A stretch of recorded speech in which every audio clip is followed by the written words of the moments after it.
Hello my bunnies, welcome back. Today we are making a trendy recipe. We are making some pancake cereal. So I believe this started on TikTok, but basically it is super mini pancakes placed in a bowl, topped with butter and drizzled with maple syrup. Like, how much fun does that sound? So let's get started. Okay, so first we're going to make the pancakes, of course. So you want to combine the flour, sugar, baking powder, and salt in a bowl. And in a larger bowl, combine some milk, butter, and an egg and whisk until fully combined. And I'll have all the ingredients and quantities listed in the description box down below, so don't worry about it.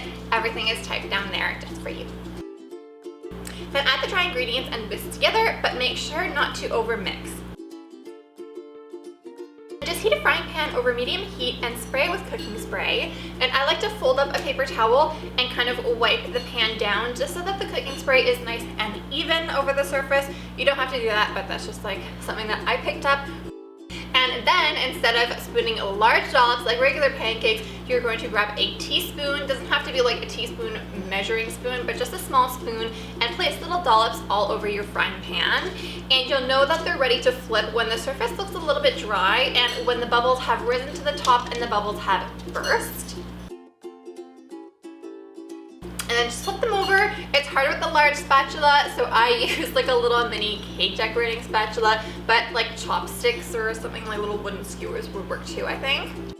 Maybe wait a minute or so until the other side has nicely browned, and then just pop them into a bowl and continue on along in your batter. So it can be kind of tiresome because this recipe makes way more mini pancakes than it does regular sized pancakes. So I ended up making one full cereal bowl of mini pancakes and then an additional 6 like medium sized pancakes because I lost my mind and I'm like, this is enough for you two. But if you're going to use the batter to make like all mini pancakes, I think it would make like 2 cereal bowls worth, if that's an appropriate measuring device. I don't know.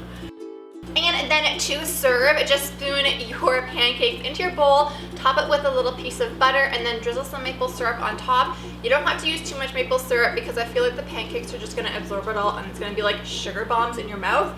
Fun fact, my boyfriend who is listening to this as I record, so I'm sorry for shading you online, Marco, but he eats normal pancakes like this. So I've learned this like in the last week because we're staying together during quarantine. So he puts like regular pancakes in a bowl and then like drowns them in maple syrup. So comment down below if you're like him. Are you hearing what I'm doing? Oh, he's not. Oh, he's not. I think he has his headphones in. Oh, well, he has a fun surprise when he watches this video. Anyways, yeah, so comment down below. Tell me how much maple syrup you like. Anyways, yeah. And you are done. I always have to find a way to like slip that little ending into your video. So thank you so much for watching. I hope that you like this recipe. If there are any other trendy recipes that you would like me to try, definitely leave them in the comments down below. There are so many trendy things coming out lately, I feel like, because everyone's at home and everyone's being creative. So if there's anything that you would like me to try, please let me know because it's really, really fun to make these things. Anyways, I love you guys so much. I hope you are staying safe, and I'll see you guys on a Thursday for a Mother's Day recipe. It's really, really cute, and if you like roses or if your mom likes roses, this is perfect for you. So anyways, yeah, I'll see you guys then.